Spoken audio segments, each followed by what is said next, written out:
The pen trembled in Marcus Chan's hand as he stared at the holographic contract floating before him. Xenolinguistic symbols twisted and reformed, their meanings just beyond comprehension. The translator chip in his temple buzzed erratically, failing to parse the legal script of a civilization 10,000 years older than Earth. "Sign now or the agreement dissolves," the mediator said, its crystalline body refracting the cold light of the diplomatic chamber. "Your planet needs this alliance. You have 30 seconds. Marcus had been a xenoanthropologist for 12 years, specializing in first contact protocols. He'd negotiated trade agreements with 6 species, mediated disputes over mining rights on dead worlds, and once talked down a Krellian warlord from glassing a human colony. But this contract, this marriage arrangement to secure Earth's place in the Galactic Compact, operated on legal principles he couldn't fully grasp. The symbols pulsed. 20 seconds. His handler's voice crackled through his earpiece.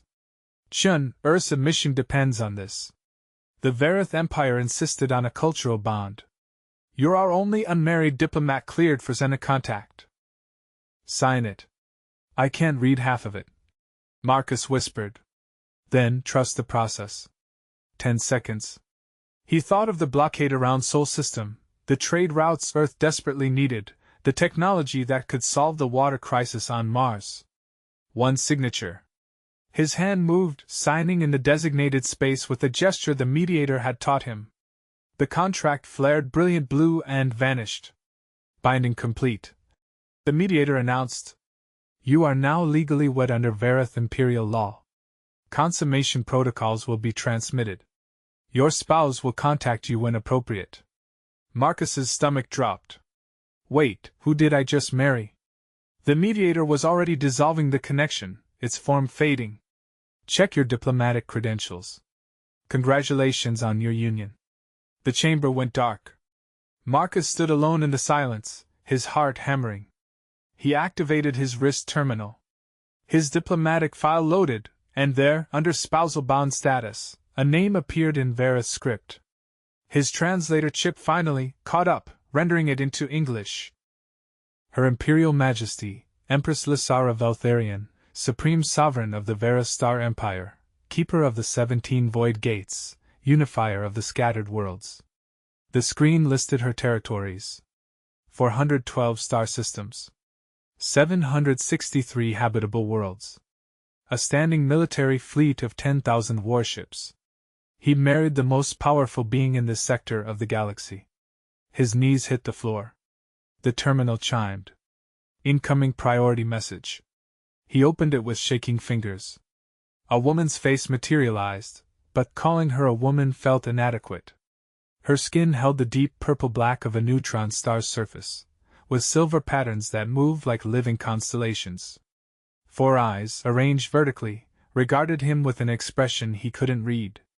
Her presence, even through a recording, carried weight that made the air feel heavy. "Marcus Chin of Earth," she said, her voice layered with harmonics that suggested multiple vocal cords. "I am Lysara. We are now bound by the Eternal Knot, the highest form of union in Varith law. You signed the contract of your own volition. The bond cannot be severed by any means save mutual death." Marcus tried to speak but managed only a strangled sound. Her expression didn't change, but something in her secondary eyes softened minutely. "I understand you could not read the full contract. That was intentional. The Eternal Knot requires faith, not comprehension. It tests whether you trust the bond itself more than your need to control every variable. I didn't know it was you," he managed. "Would you have signed if you had?" He didn't answer. "I chose you from among your planet's representatives because you have negotiated in good faith with species that terrified you. You have stood in rooms where you were the weakest being present, and found ways to build bridges. These qualities are rare. I have been Empress for 300 Earth years. I have never married. The Eternal Knot is not given lightly." "Why me?" His voice cracked. "Why would an Empress need an alliance with Earth? We're barely spacefaring. Because you are young. Young species see possibilities that ancient ones forget. And because I watched you negotiate with the Krellian warlord." You could have called for backup, could have threatened him with the carrier group in orbit. Instead, you asked about his daughter. You learned she loved music. You found her favorite composer and had a human pianist learn one of her pieces. You played it for him. Marcus remembered. The warlord had wept. You understand that power is not always the answer. Lysara continued. In 3 days you will be transported to the imperial capital. There will be a formal presentation. My court does not know about you yet. They will not welcome a human spouse. Some will see it as weakness. Others as insult. You will need to survive their scrutiny. The Eternal not protects you legally, but politically you must prove yourself worthy. The recording ended. Marcus sat in the dark chamber, his mind racing. Married to an empress. 3 days to prepare for a court that would despise him. His translator chip pinged, downloading imperial etiquette protocols. The file was enormous. He opened the first section. The words made his blood run cold. Protocol 712, on challenges to imperial consort legitimacy. When a spouse of the reigning sovereign is deemed unsuitable by High Court Assembly, any member of the imperial line may issue challenge. Challenge may only be resolved through demonstration of worthiness, as judged by the sovereign, or through honorable combat. Combat. His hands were still shaking when the transport ship arrived to take him home. He had 3 days to learn protocols that had evolved over millennia, to prepare for a court that would view him as an insult, and to somehow prove himself worthy of a woman who ruled an empire while he could barely understand the contract he'd signed. The ship's captain, a Vareth officer with decorative scars across his throat plates, saluted sharply. Imperial Consort Chin. It is my honor to escort you. Imperial Consort. The title felt like a collar tightening around his neck. Does everyone know? Marcus asked. The marriage bond registration is public record, sir. By now, all 17 void gates will have received the notification. Your species is about to become very famous. Marcus closed his eyes. Earth was getting its alliance.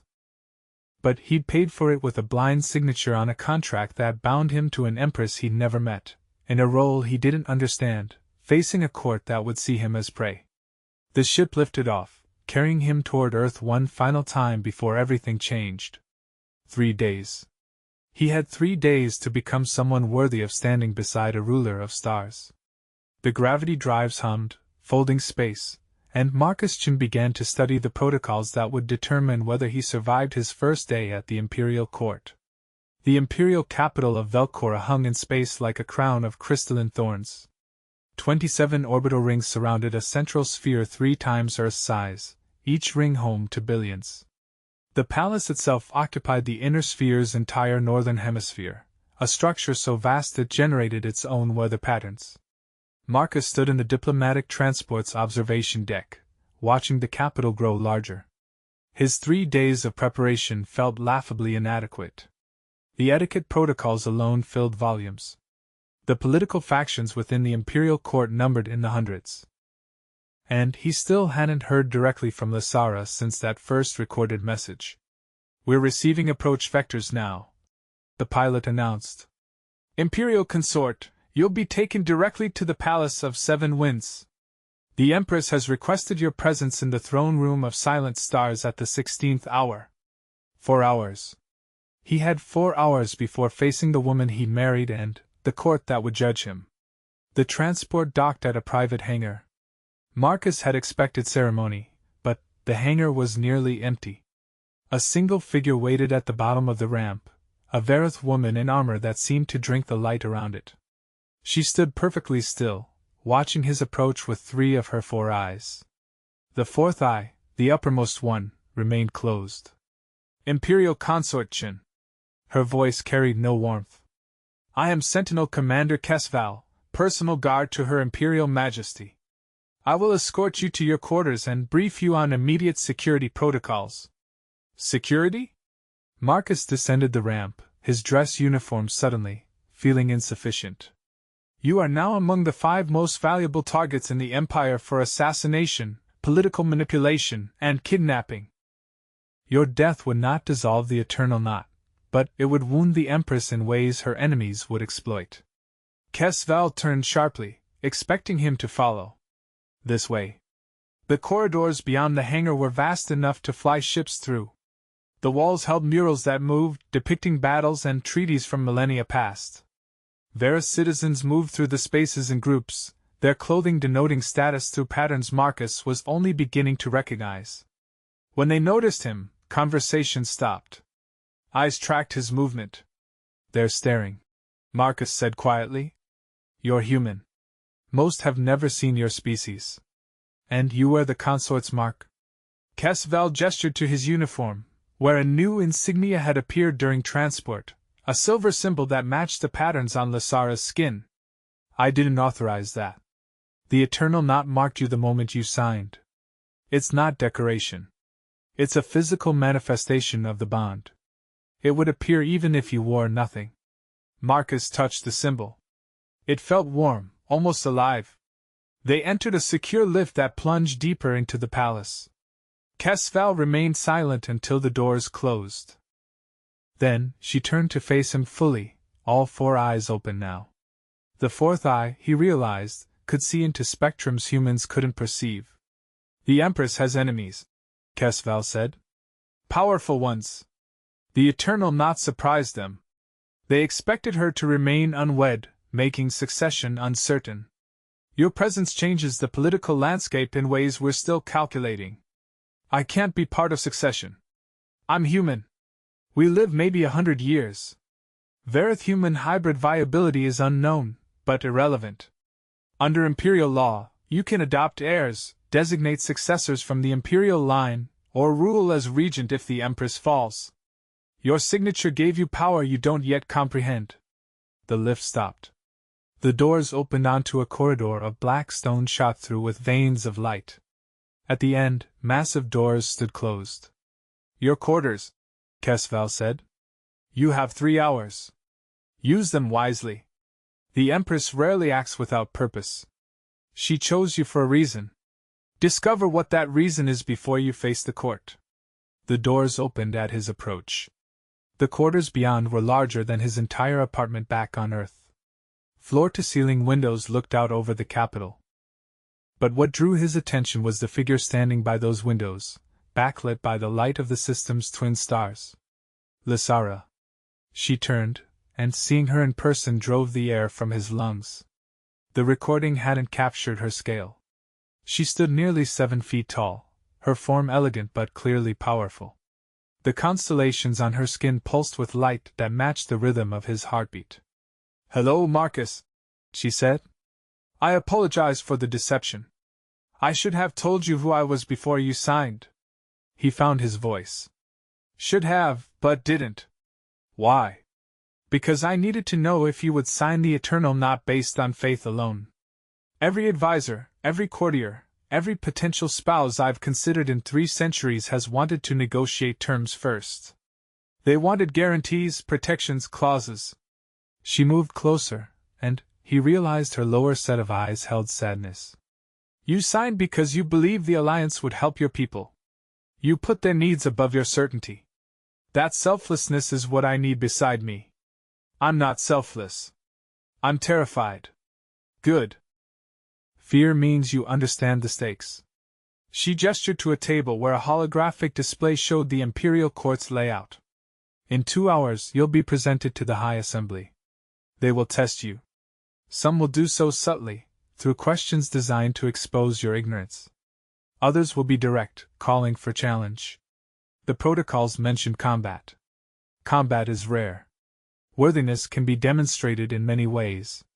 But you should know that 3 members of the Imperial line have already filed formal objections to our union. They can't dissolve the Eternal Knot, but they can make your life unlivable until you choose to leave. If I leave, what happens to Earth's alliance?" Lysara's expression hardened. "That depends on how you leave. If you walk away voluntarily, the alliance stands, but Earth remains a minor member, limited to basic trade rights.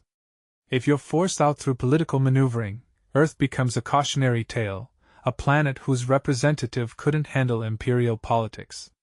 We'd lose face, and Earth would suffer for it. Marcus looked at the display, seeing the names and factions arrayed against him. And if I stay? If I somehow prove myself worthy? Then, Earth becomes my personal protectorate, with all the benefits that entails. Full access to Imperial technology, military protection, preferred trade status across my territories. Your planet would jump centuries ahead in development. That's why you chose a human. Not just my qualities, but Earth's potential value. I chose you. Lysara corrected. Because I watched you bring a warlord to tears with music. I chose Earth because a species that produces such beauty while still learning to walk among the stars deserves a chance to flourish. She moved to stand directly before him, and up close he could see that her silver patterns weren't tattoos but bioluminescence beneath her skin. I need you to understand something. The Eternal Knot is not political theater. I could have achieved Earth's alliance through standard treaties. I married you because in 300 years of rule, you're the first person I've met who I believe could stand beside me not as a subordinate, but as a partner. Her words hung in the air between them. I don't know how to be an Imperial consort, Marcus said. I don't know your customs, your politics, or even how to properly address half the people I'm going to meet. I'm going to make mistakes. Then make them boldly. Lysara's hand, which had 3 fingers and an opposed thumb, came to rest on his shoulder. The touch was gentle despite her obvious strength. The court expects you to cower or posture. Do either. Be exactly who you are. The negotiator who finds connections where others see only divisions. Show them why I chose you. A chime sounded. Kesval's voice came through the room's comm system. Imperial Majesty, the High Assembly has convened early. They're calling for the consort's presentation. Now. Lysara's eyes narrowed. They're trying to catch him unprepared. Clever. She looked at Marcus. Can you do this now, without the remaining preparation time? Every instinct screamed at him to ask for delay, to study more, to prepare better. But he thought about the Krellian warlord, about how preparation could only take you so far. Sometimes you had to step into the unknown and trust yourself to find the path. Lead the way, Marcus said. Lysara's expression shifted into something that might have been a smile.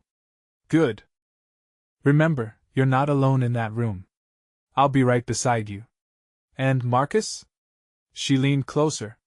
The first person who challenges you will be my cousin, Lord Venkerak. He's a traditionalist who believes humans are beneath notice. Don't try to win his respect.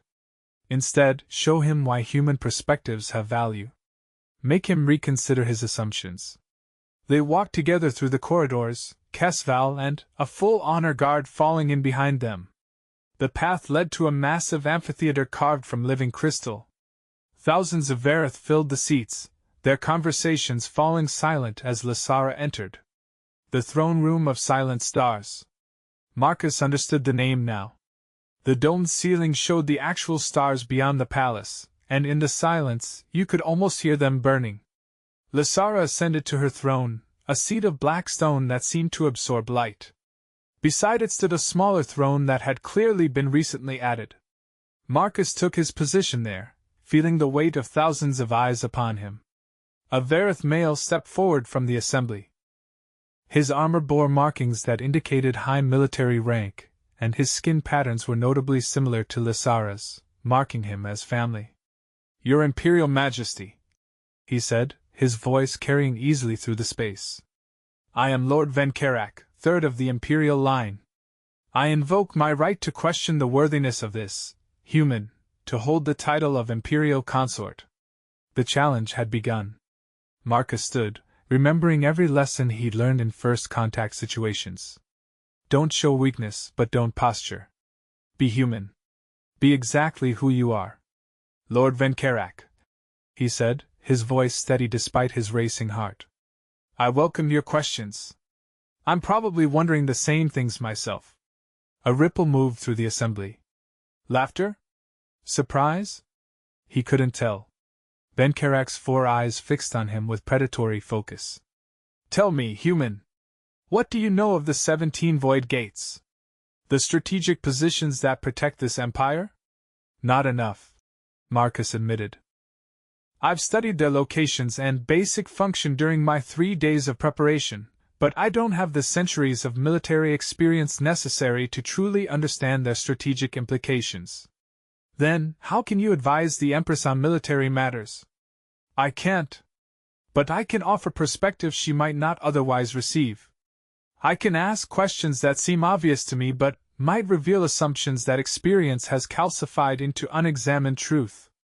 And I can remind her that sometimes the most important thing isn't having all the answers, but knowing when to admit you need help.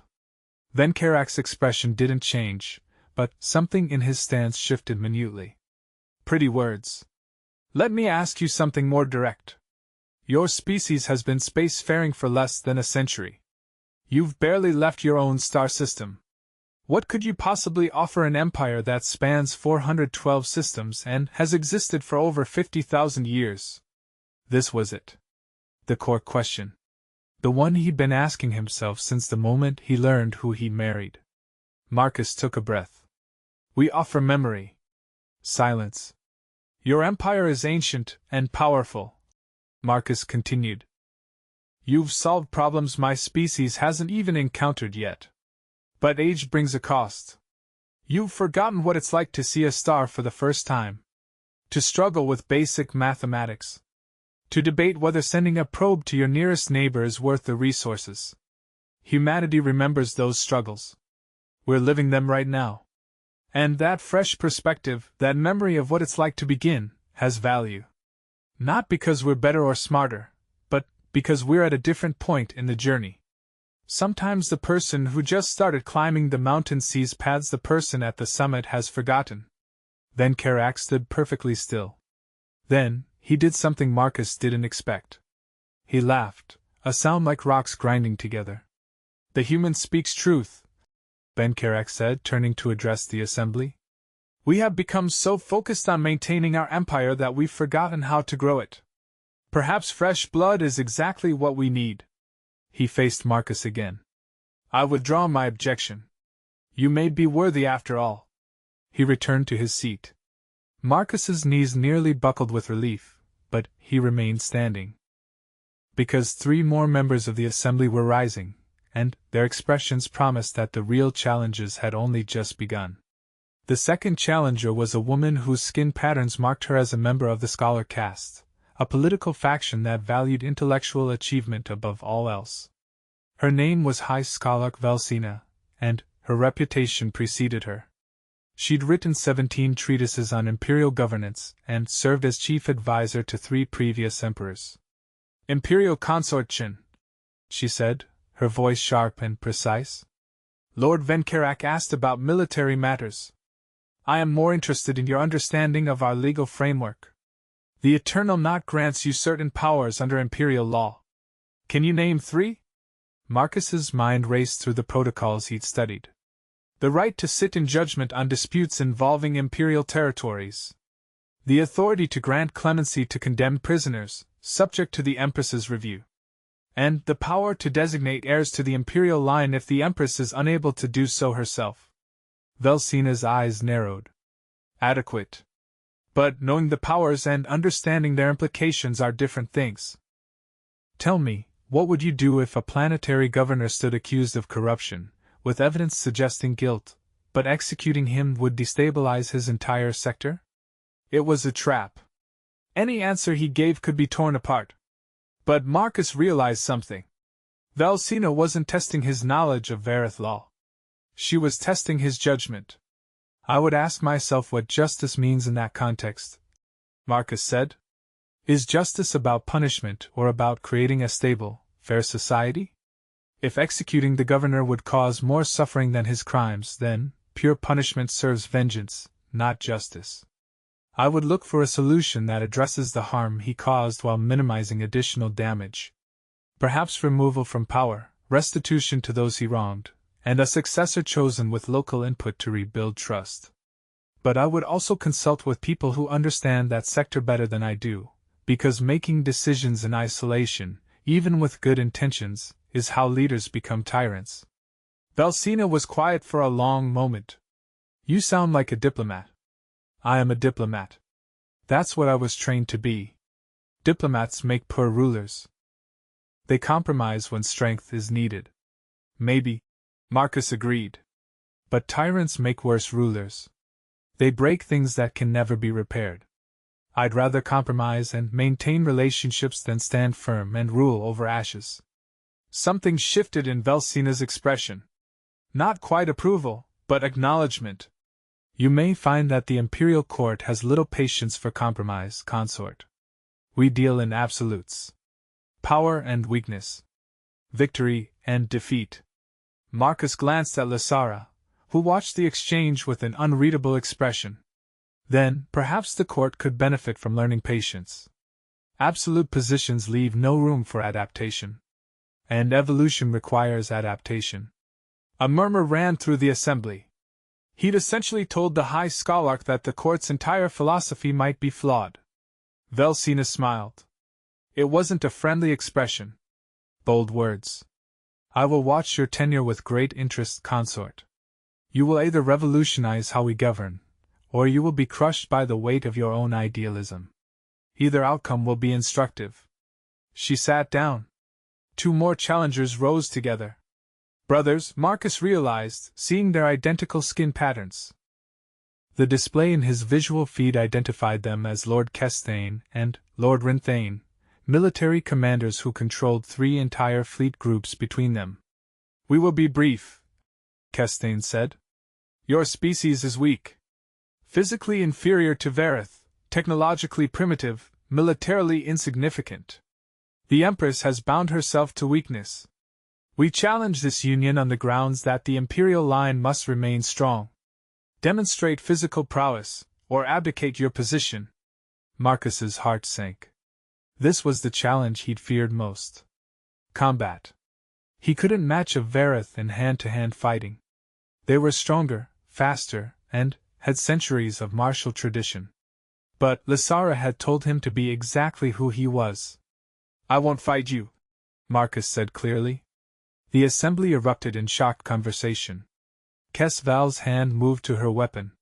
The brothers smiled, predatory and satisfied. Then you admit weakness, Rinthane said. You abdicate. No, Marcus said. I admit that physical combat isn't my strength. But strength takes many forms. You command fleet groups. How many first contact situations have you negotiated? We don't negotiate, Kestane said. We conquer or defend. Exactly. And that's your weakness. You've specialized so heavily in military might that you've lost the ability to solve problems without violence. I've negotiated treaties with 6 species. I've prevented wars. I once spent 48 hours in a sealed room with a Krellian warlord who wanted to glass a human colony. When I walked out, he was crying and pledging friendship. Can you do that? The brothers' expressions darkened. Your empire is vast, Marcus continued. It needs military strength. But it also needs diplomats, mediators, and people who can build bridges between cultures. You see my inability to match you in combat as weakness. I see your inability to negotiate as an equal weakness. Neither of us is complete alone. But together, combining our strengths, we become more than the sum of our parts. He turned to address the full assembly. That's what the eternal knot means. Not that I become Varith or you become human, but that we learn from each other. I can't fight like you, but I can teach you to talk to people you might otherwise go to war with. You can't negotiate like me, but you can teach me to understand power and when to use it. We make each other stronger by being different, not weaker. The silence that followed was absolute. Then Lysara stood. The challenges are answered, she said, her voice carrying absolute authority. My consort has demonstrated worthiness not through strength of arms, but through strength of character and clarity of purpose. This is what I chose.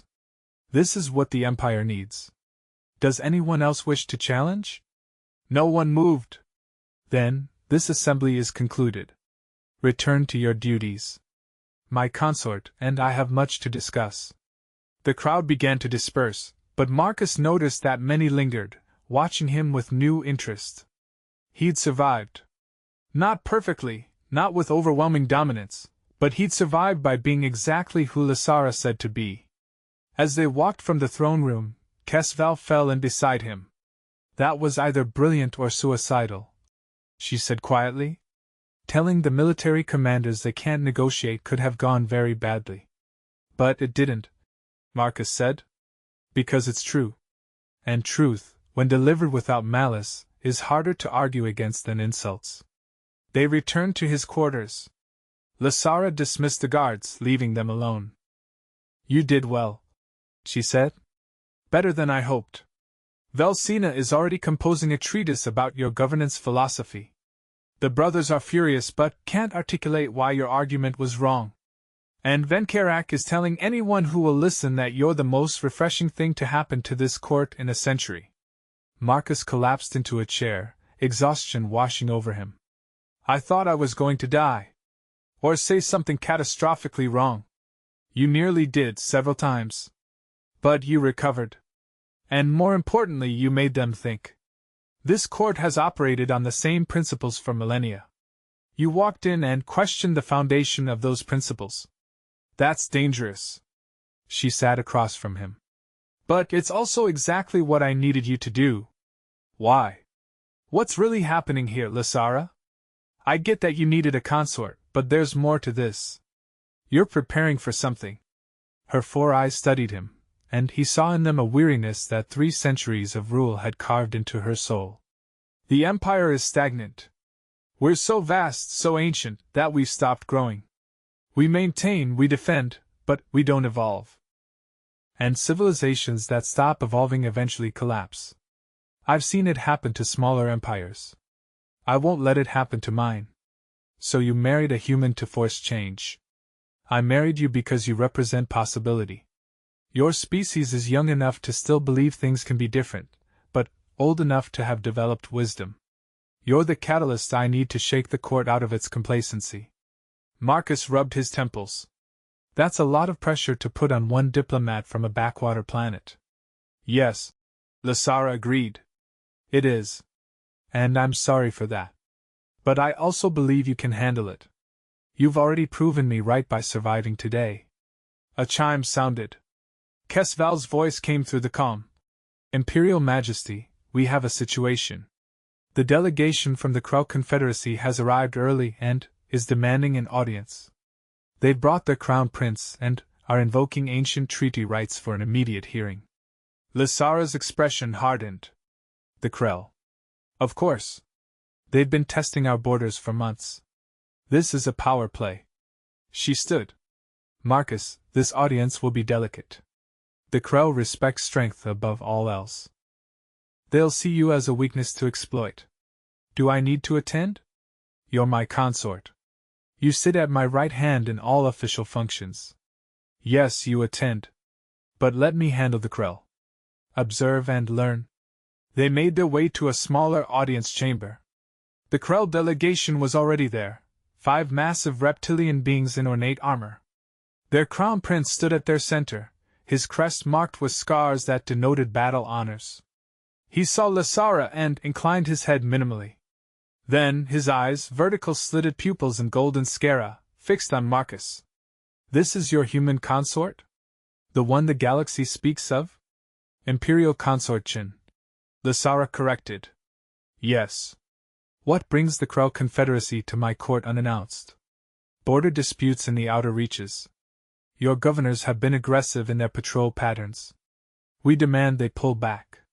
Marcus watched the exchange, noting the prince's body language. The aggressive stance, the deliberate invasion of personal space, the way his tail lashed behind him. Classic dominance display. But there was something else. A tension in the prince's shoulders. A tightness around his eyes. Marcus had seen that look before. On the Krellian warlord. He leaned toward Lysara and whispered. He's afraid. She didn't react, but her hand made a tiny gesture. Continue. The border patrols aren't the real issue, Marcus said quietly.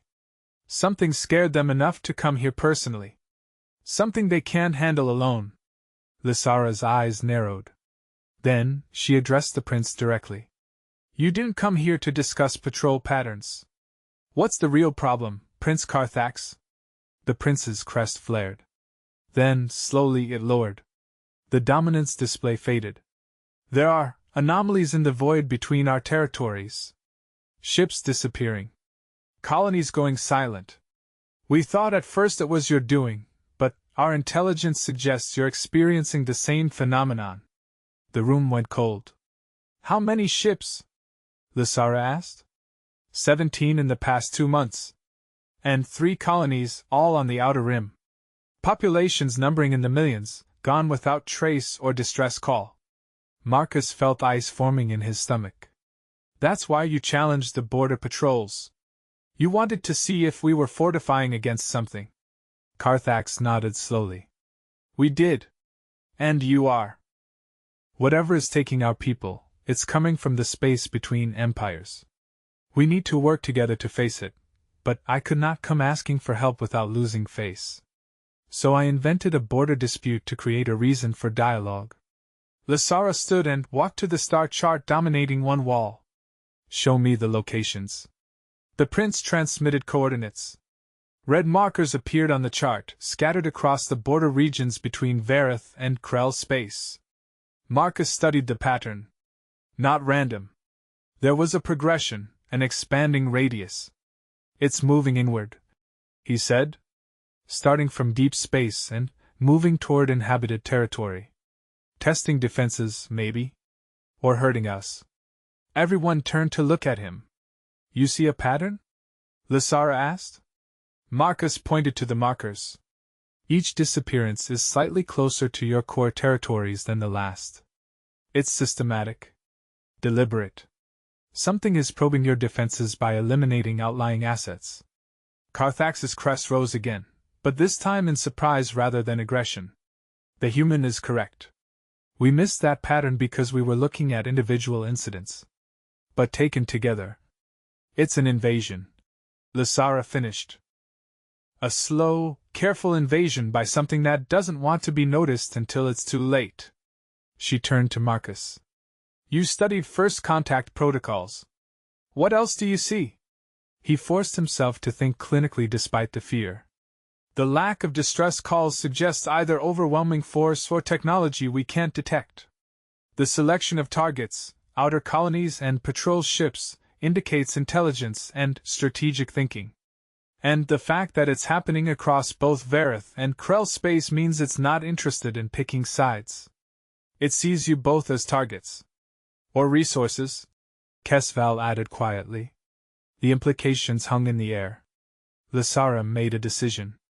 Prince Carthax, I propose a joint task force. Our best military minds and scientists, working together to investigate these disappearances and prepare a defense. The border disputes are hereby suspended pending resolution of this crisis. Carthax hesitated. Then, he extended his hand in the Krell gesture of accord.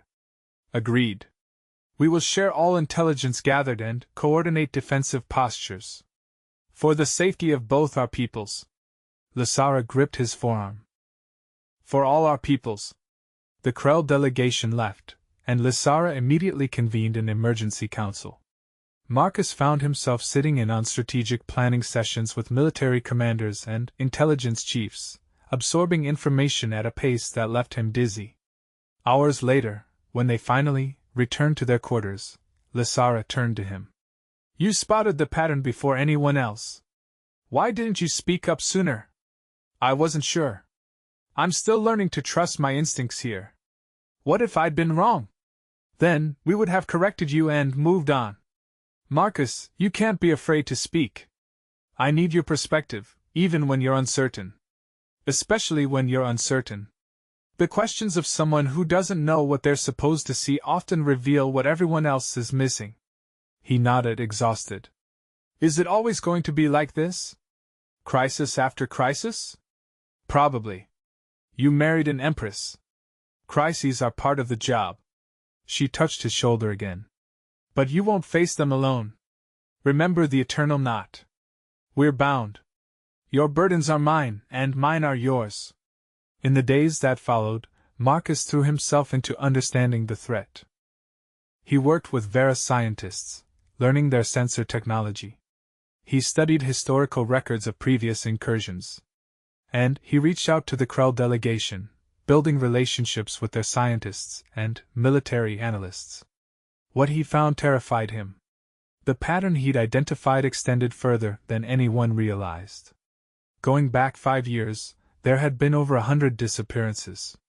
All dismissed as accidents, pirate raids, or isolated incidents. But taken together, they formed a clear picture of something systematically clearing the outer territories. He presented his findings to Lysara and her war council. The room went silent as the full scope became clear. 5 years, Admiral Thexvar said.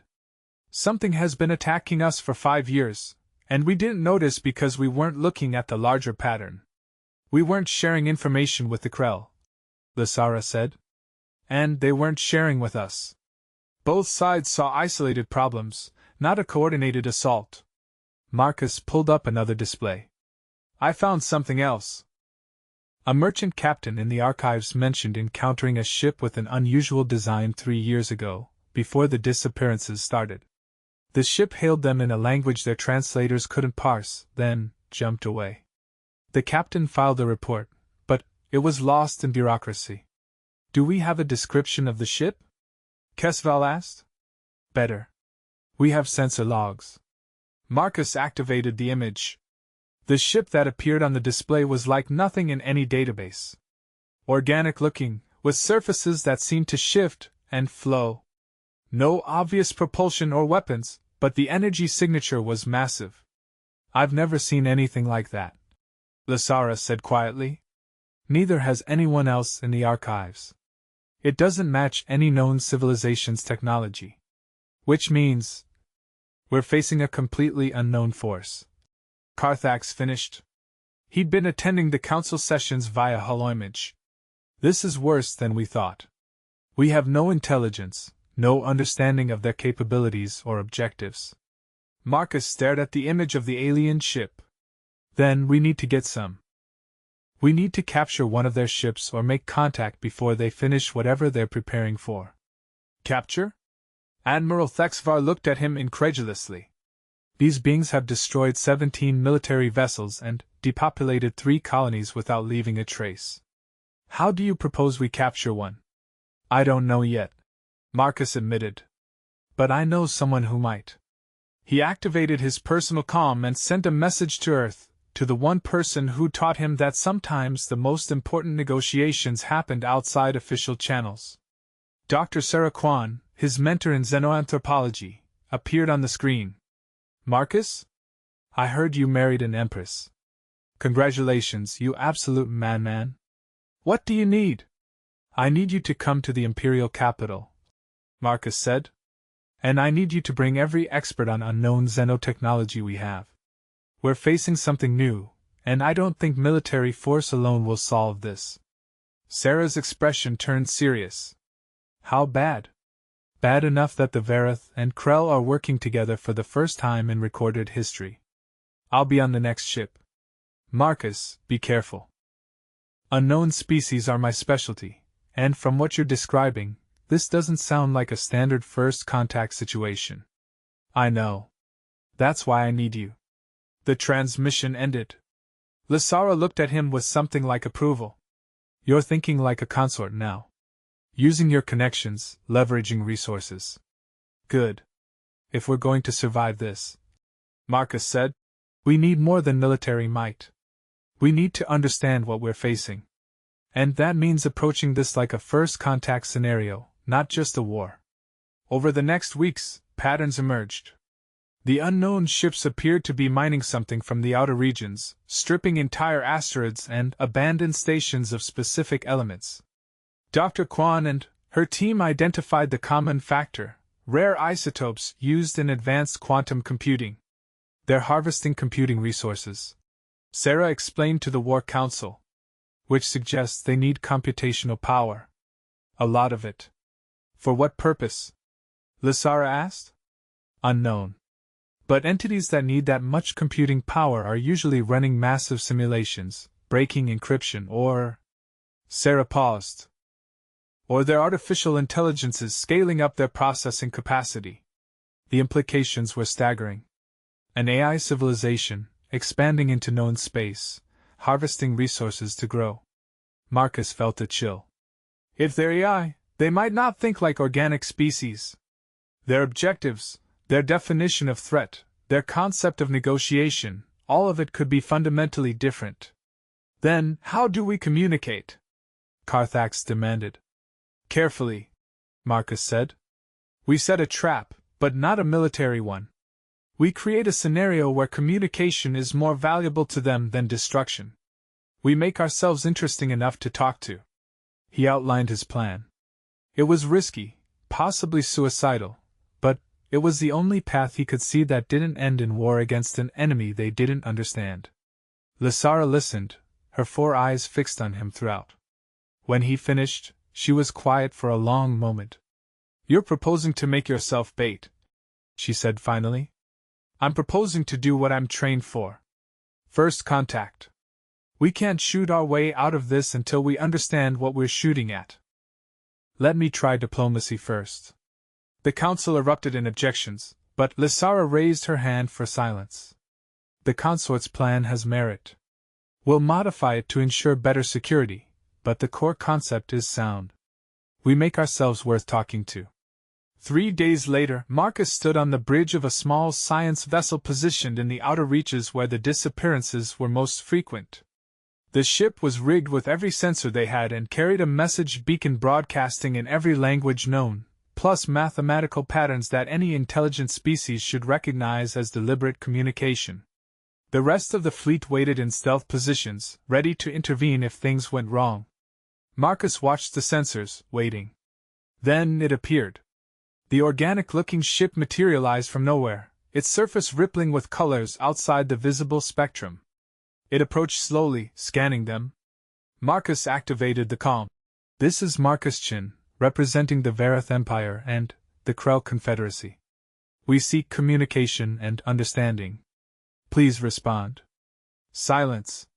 Then a voice. Not spoken but directly manifested in his mind, layered and strange. Human. You are different from the others. Why do you not flee? Marcus forced himself to remain calm despite the alienness of the contact. Because fleeing solves nothing. I want to understand why you're here and what you want. Maybe we can help each other. Help. An interesting concept. You assume we need help. Everyone needs something. You're harvesting quantum computing materials. You need them for a purpose. Maybe there's a way to meet that need without taking what others use. The ship moved closer. Marcus felt its attention on him like physical weight. You speak of cooperation. Your species barely understands quantum mechanics. What could you offer beings who have mastered the manipulation of reality itself? Perspective, Marcus said. You're advanced, but advancement can create blind spots. You see resources where we see homes. You see efficiency where we see family and history. You might be missing something important because you're too evolved to notice it. The voice was silent for a long moment. Then, you interest us. Come aboard. We will converse further. Lysara's voice crackled through his earpiece. Marcus, no. We don't know if you'll come back. But Marcus made his choice. The same choice he'd made when he signed the Eternal, not without reading it fully. Faith over certainty.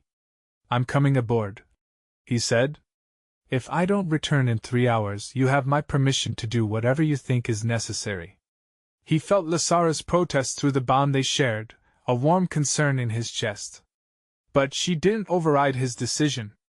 The alien ship extended a field that enveloped him, pulling him across the void and into its interior. What Marcus found inside would change everything.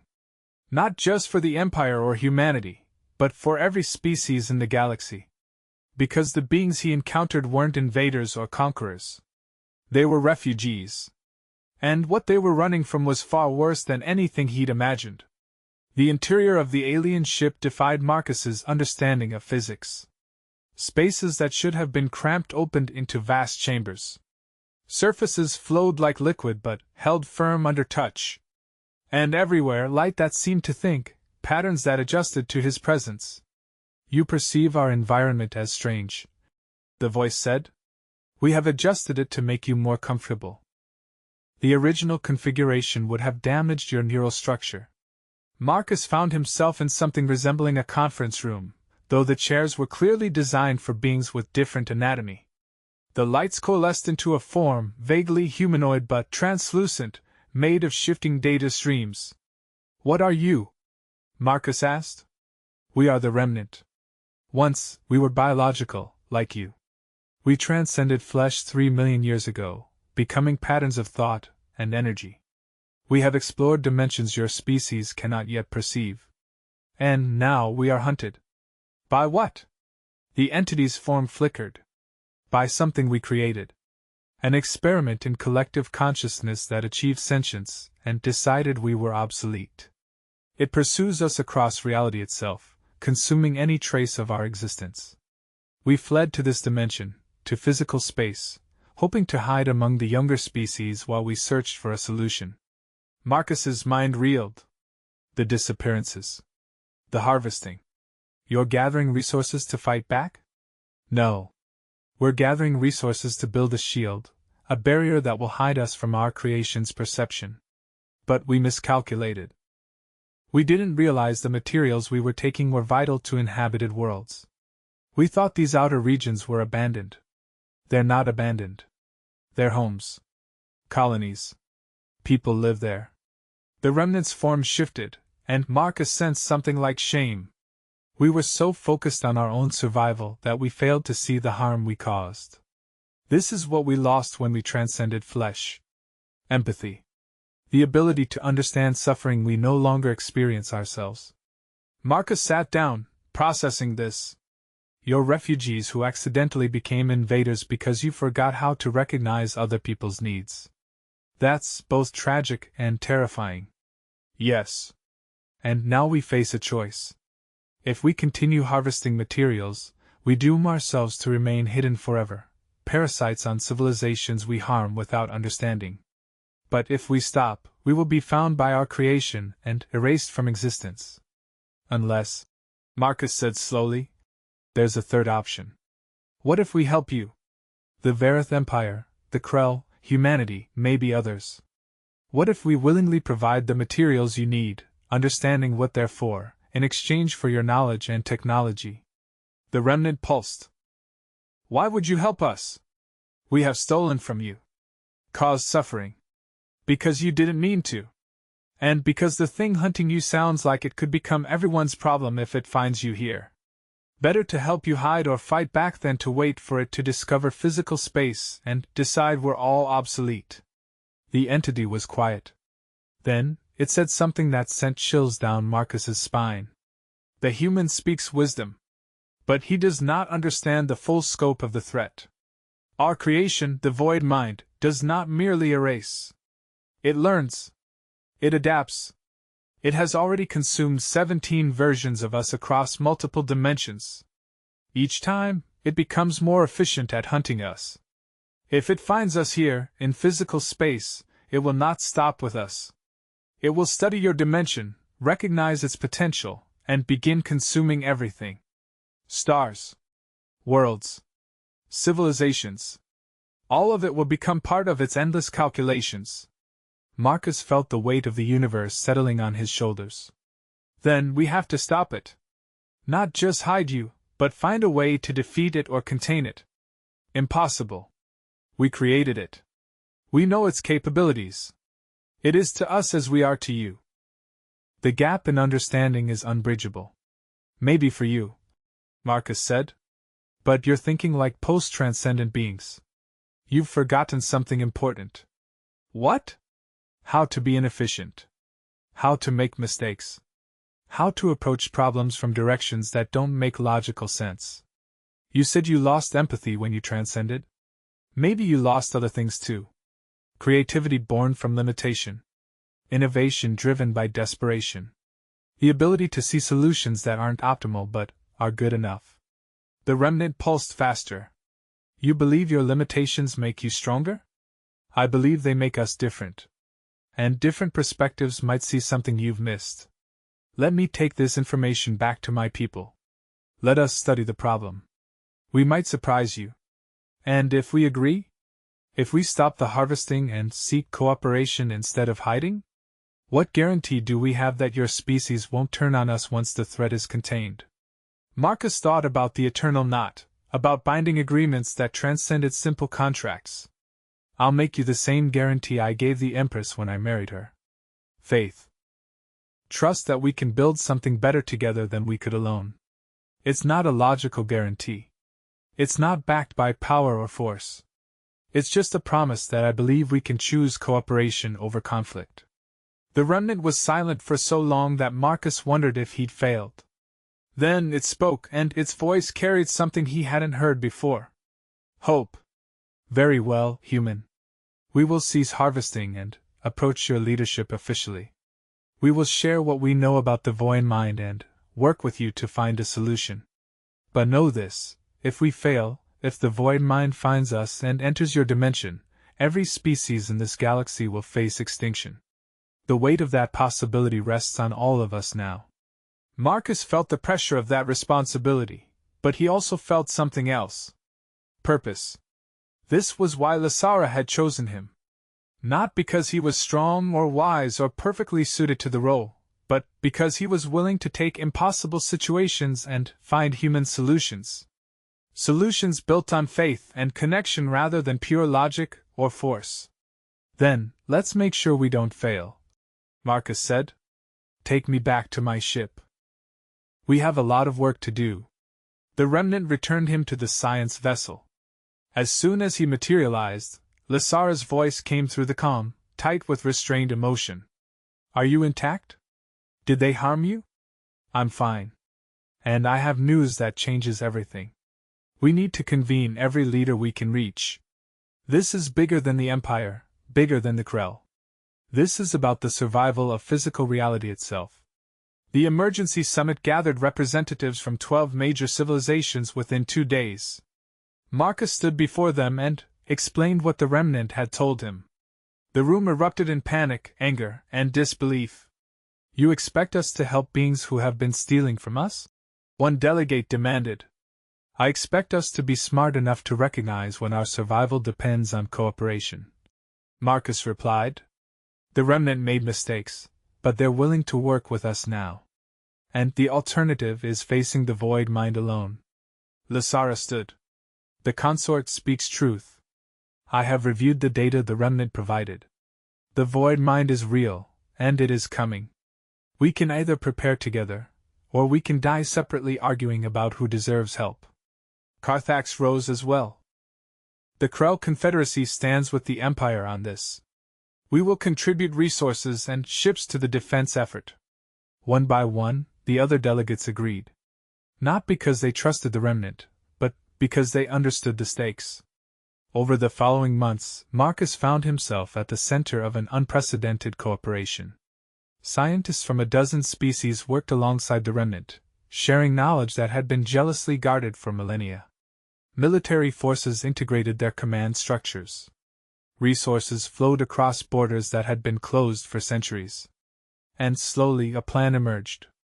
They couldn't defeat the void mind through force. It was too advanced, too adaptive.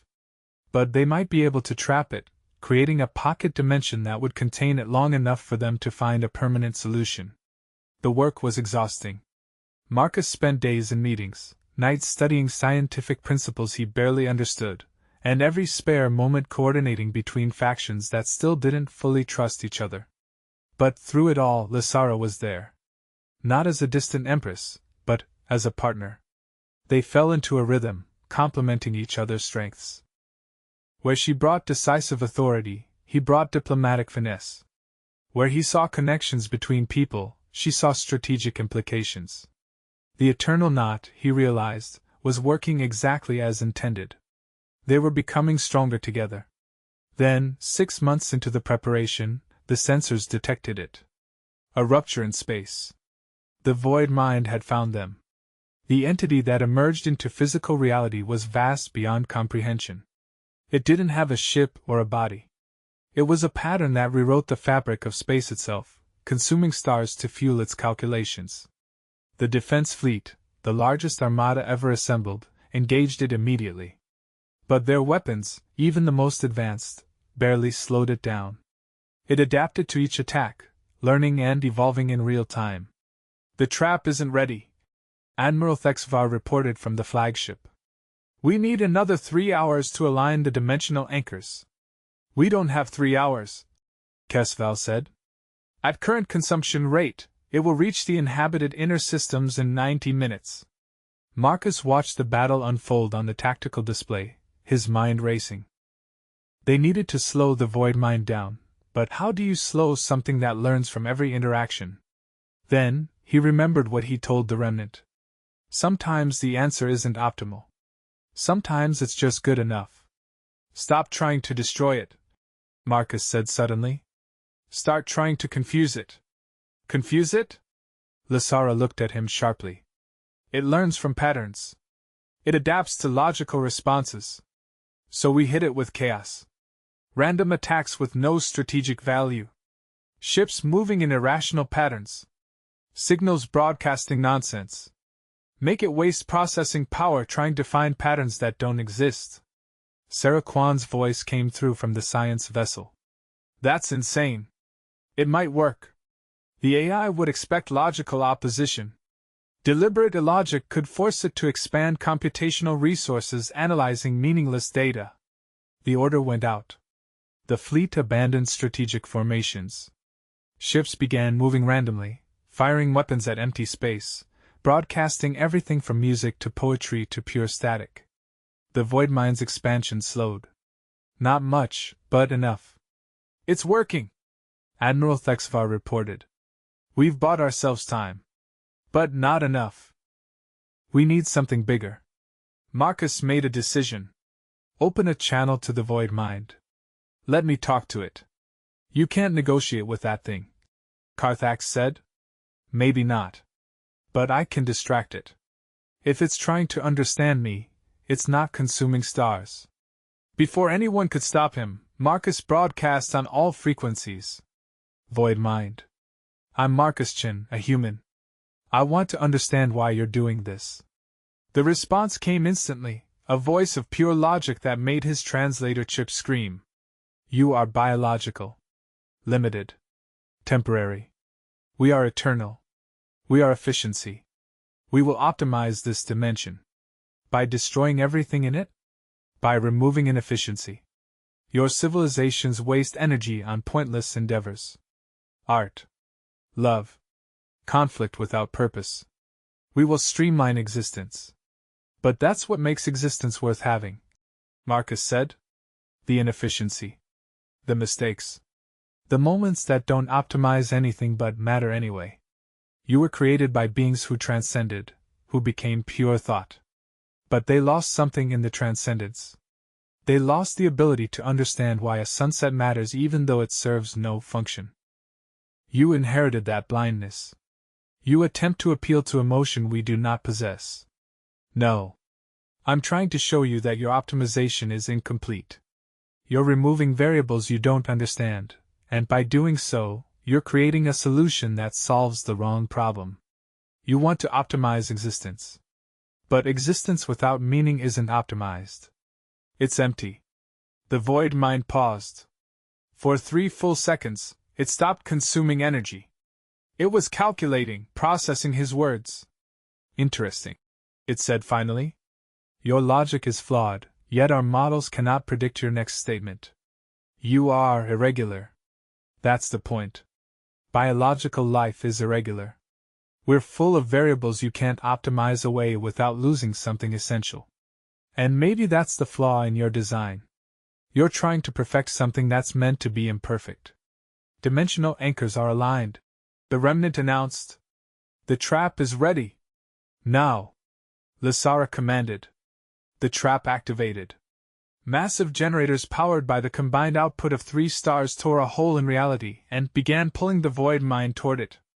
The entity fought back, but the chaos tactics had disrupted its ability to adapt quickly. It was working. The void mind was being drawn into the pocket dimension.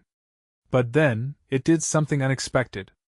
It sent a final message, directly into Marcus's mind. Human Marcus Chin. Your irregularity is noted. We will contemplate your words in our containment. Perhaps you are correct. Perhaps there is value in imperfection. We will calculate this. Then, it was gone, sealed in a dimension folded in on itself, isolated from the rest of reality. The fleet erupted in celebration. They'd done it. Against impossible odds, they'd contained the greatest threat any of them had ever faced. Marcus collapsed into his chair, exhausted beyond measure. Lysara was at his side immediately. You did it. You bought us the time we needed. We all did it, Marcus said. Every species here, working together. That's what made the difference. Over the following weeks, as the crisis wound down and civilizations began to return to normal operations, Marcus realized something had fundamentally changed. The cooperation forced by necessity had created relationships that wouldn't easily dissolve. Trade agreements were signed. Joint research initiatives launched.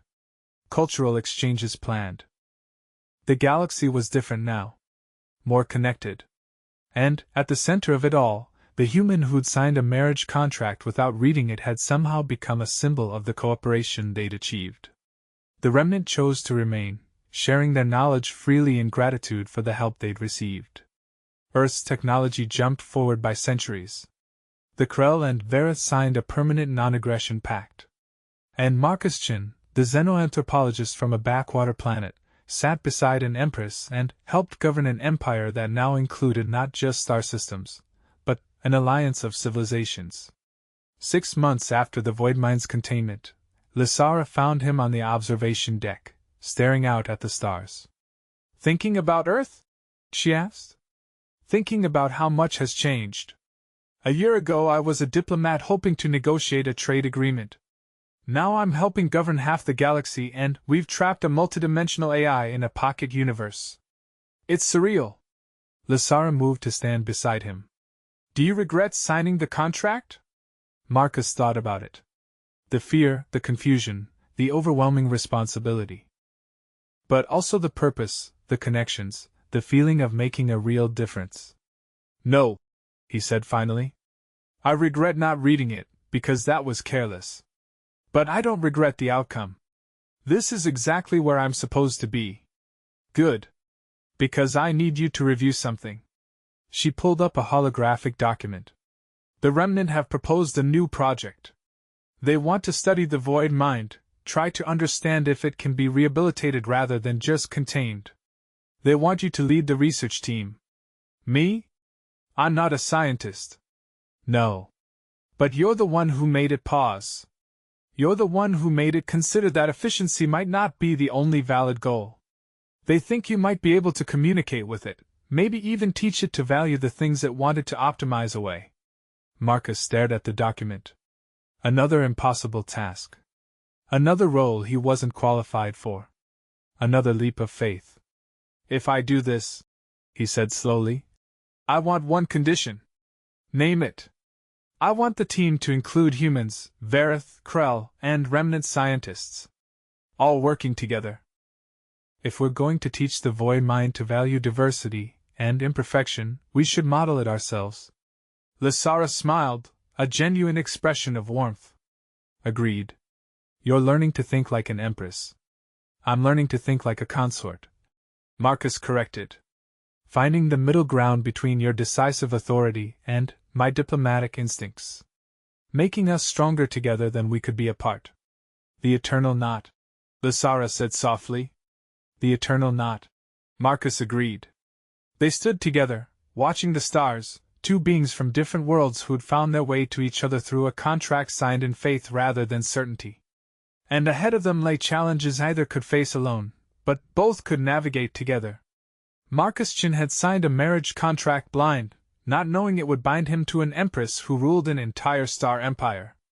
But in doing so, he'd started a chain of events that changed not just his life, or his planet's future, but the fate of every civilization in the galaxy. And it had all started with a simple choice: to trust the bond itself more than his need to control every variable. To take a leap of faith and sign his name, believing that sometimes the most important agreements are the ones we enter with open hearts rather than complete understanding. In the observation deck of the Imperial Palace, Marcus Chin, Imperial Consort and Diplomat to the Stars, smiled. His journey had just begun, but he was ready for whatever came next. Because he wasn't facing it alone. The Eternal Knot bound him to Lasara, and together they would face the future with all its chaos, inefficiency, and beautiful imperfection. And, in a pocket dimension, carefully monitored and contained, the void mind processed the irregular human's words, calculating variables it had never considered before, slowly learning that perhaps there was more to existence than optimization. Perhaps there was value in the spaces between perfect efficiency. Perhaps imperfection was not a flaw to be corrected, but a feature to be understood. The galaxy turned. Stars burned. Civilizations grew and evolved. And, at the heart of it all, a marriage born of necessity became the foundation for something unprecedented, true cooperation across the cosmos, sparked by one human's willingness to sign a contract he couldn't read, trusting that faith could build bridges where certainty failed. The story wasn't over. It was just beginning.